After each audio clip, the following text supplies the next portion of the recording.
नमस्ते, जय मसीह की सभी को।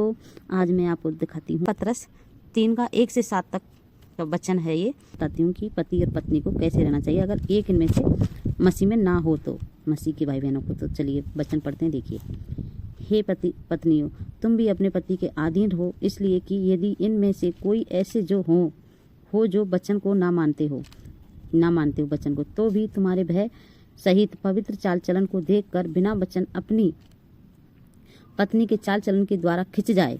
अगर वो ना मानता हो, लेकिन आपके यानी कि पत्नियों के चाल चलन को देखकर वो अपना आप ही खिंच जाएगा।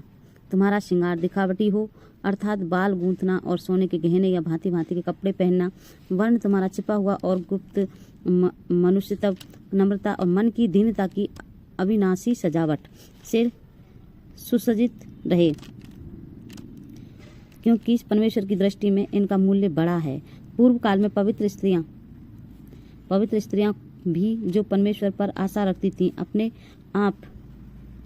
अपने आप इसी रीति से संभालती और अपने अपने पति के अधीन रहती थीं, जैसे कि सारा अब्राहम की आज्ञा में रहती और उसे स्वामी कहती थी।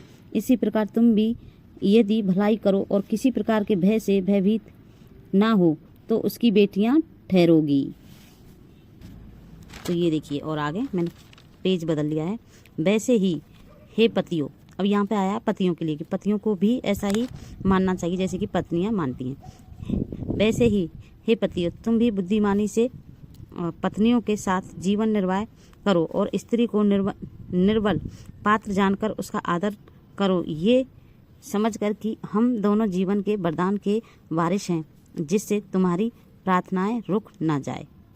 तो ये वचन समझाता है कि पति पत्नियों को दोनों को अच्छे से रहना चाहिए, चाहे उनमें से एक ही वचन में आए एक ना आए तो भी, तो दूसरा उसको देखकर, उसके स्वभाव को देखकर खुद बदली हो जाए। आमीन। हालेलुया।